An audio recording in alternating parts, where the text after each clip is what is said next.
മുൻ ഗ്രാമപഞ്ചായത്ത് പ്രസിഡന്റിന്റെ മരണത്തിനിടയാക്കിയ മാന്നാറിലെ സാമ്പത്തിക തട്ടിപ്പുമായി ബന്ധപ്പെട്ട് വീണ്ടും പരാതി ഉയരുന്നു. ശ്രീദേവിയമ്മ ആത്മഹത്യ ചെയ്ത വാർത്തകൾ പുറത്തുവന്നതോടെ നിരവധി പേരാണ് പരാതിയുമായി എത്തുന്നത്. പലരിൽ നിന്നായി തട്ടിയെടുത്തത് 3 കോടി രൂപയിലേറെയെന്ന് റിപ്പോർട്ടുകൾ. ഞാനിപ്പം ഒറ്റപ്പെട്ട അവസ്ഥയിലാണ്. വീട്ടുകാരും എന്നോടൊരു സഹകരണമില്ല, സംസാരമില്ല, ഒന്നുമില്ല. എന്ത് ചെയ്യണമെന്ന് ഞാനിങ്ങനെ ആലോചിച്ചുകൊണ്ടിരിക്കുക. സ്ഥാനം പോയി, മാനം പോയി, പണം പോയി, എല്ലാം പോയി. കഴിഞ്ഞ 1 വർഷക്കാലമായി മാന്നാറിലും പരിസര പ്രദേശങ്ങളിലുമായി സാമ്പത്തിക തട്ടിപ്പിന് ഇരയായത് നിരവധി പേരാണ്. മാന്നാറിലെ മുൻ വനിതാ പഞ്ചായത്ത് അംഗം ഉഷ ഗോപാലകൃഷ്ണൻ, സാറാമ ലാലു, വിഷ്ണു എന്നിവർ ഉൾപ്പെടുന്ന സംഘമാണ് തട്ടിപ്പ് നടത്തിയതെന്നാണ് ആരോപണം.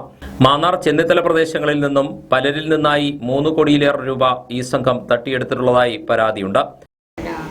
2021 നവംബറിൽ ആദ്യമായി വാങ്ങിച്ചത്. എത്ര?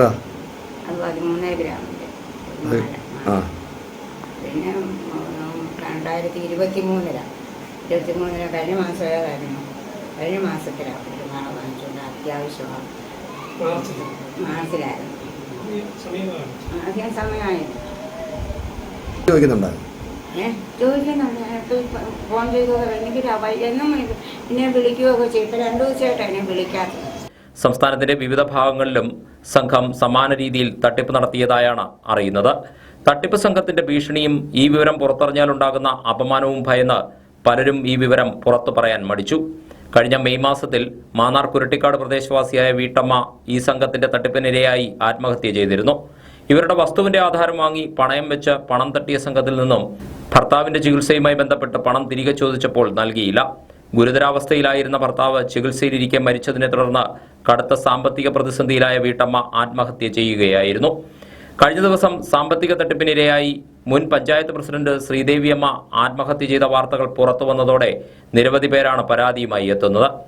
വിമുക്തഭടനായ മാന്നാർ കുരട്ടിക്കാട് ഏനാത്ത് വടക്കേതിൽ AC ശിവൻപിള്ളയുടെ സ്വർണവും 60 ലക്ഷത്തോളം രൂപയുമാണ് ഇക്കൂട്ടർ തട്ടിയെടുത്തത്. താനിപ്പോൾ വാടക വീട്ടിലാണ് താമസമെന്നും ഇനി എന്ത് ചെയ്യണമെന്ന് അറിയില്ലെന്നും ശിവൻപിള്ള പറയുന്നു.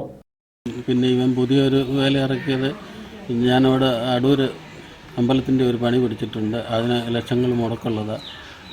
നിങ്ങളോട് സഹകരിക്കുക എന്നതിൽ നമുക്ക് പലിശയൊന്നുമല്ല, അല്ലാതെ ലാഭവിധം തരാമെന്നുള്ള എഗ്രിമെൻറ്റ് വാക്കാലുള്ളതല്ല, എഴുതിയുള്ള എഗ്രിമെൻ്റൊന്നുമല്ല. അങ്ങനെ പറഞ്ഞിങ്ങനെ പലപ്പോഴായിട്ട് വന്ന് പൈസ വാങ്ങിച്ചുകൊണ്ട് പോയി. പക്ഷേ ബാങ്ക് ട്രാൻസ്ഫർ ആണോ അതോ? അതെ, ബാങ്ക് ട്രാൻസ്ഫർ കൊണ്ട് അല്ലാതെ പിന്നെ കയ്യിൽ നിന്ന് ക്യാഷായിട്ടും വാങ്ങിച്ചുകൊണ്ട് പോയിട്ടുണ്ട്.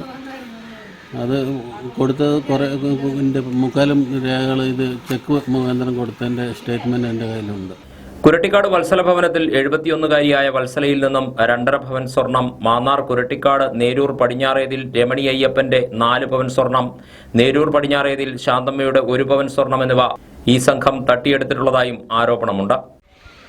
4 വർഷം മുമ്പ് ഉഷ എന്ന് പറയുന്ന സ്ത്രീ എൻ്റെ വീട്ടിൽ വന്നിട്ട് എന്നോട് ചോദിച്ചു, എന്തെങ്കിലും സ്വർണ്ണം ഉണ്ടോ, പണയം വയ്ക്കാൻ തരാമെന്ന് ചോദിച്ചു. ഒരു ആവശ്യത്തിന് 2 ആഴ്ച കഴിഞ്ഞെടുത്ത് തരാമെന്ന് പറഞ്ഞിരുന്നു. അപ്പോൾ നമ്മളൊരു ഐറ്റം ഒരു സഹതാപം ഓർത്തിട്ട് ഉണ്ട്. അങ്ങനെ ഓരോ പവൻ്റെ 4 വളയും 2 പവൻ്റെ ചുട്ടിയും ചെയിനുമായിട്ട് 6 പവൻ അവർക്ക് ഞാൻ കൊടുത്തിരുന്നു. കുറേ 2 ആഴ്ച കഴിഞ്ഞ് 3 ആഴ്ച കഴിഞ്ഞ് ഒരാഴ്ച 1 മാസം ഇങ്ങനെ ചോദിച്ച് പോകുമ്പം തരാമെന്ന് പറഞ്ഞ് ഇതുവരെ തന്നിട്ടില്ല. കുറച്ച് 2 വർഷമൊക്കെ കഴിഞ്ഞപ്പോൾ 4 വർഷമായി. ഇപ്പം 2 വർഷം കഴിഞ്ഞപ്പോഴാണ് ഞാൻ അറിയുന്നത് ഇതുപോലെ തട്ടിപ്പാണ് എന്നറിയുന്നത്. ഇപ്പോൾ 1.5 ആഴ്ച മുമ്പ് ഞാൻ ചോദിച്ചിരുന്നു. അപ്പോൾ പറഞ്ഞ് എല്ലാം റെഡിയായിട്ടിരിക്കുകയാണ്, അങ്ങനെ കിട്ടേണ്ട താമസാക്കാക്ക് ഞാൻ എടുത്ത് തരാമെന്ന് പറഞ്ഞു. ഇപ്പോഴാണ് എല്ലാ സംഭവം വിളിച്ചത് വരുന്നത്. ചോദിക്കുമ്പോൾ എല്ലാം അവധി പറയും. അവർ ഡേറ്റ് ഇങ്ങോട്ട് പറഞ്ഞില്ലെന്നാണ് പറയുന്നത്.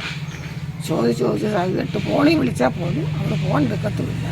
പണം നഷ്ടപ്പെട്ടവരെല്ലാം ആലപ്പുഴ ജില്ലാ പോലീസ് മേധാവിക്ക് പരാതി നൽകിയിട്ടുണ്ട്. കൂടാതെ തട്ടിപ്പിനിരയായ നിരവധി പേർ പരാതിയുമായി വരും ദിവസങ്ങളിലും പോലീസിനെ സമീപിക്കുമെന്നാണ് അറിയാൻ കഴിഞ്ഞത്.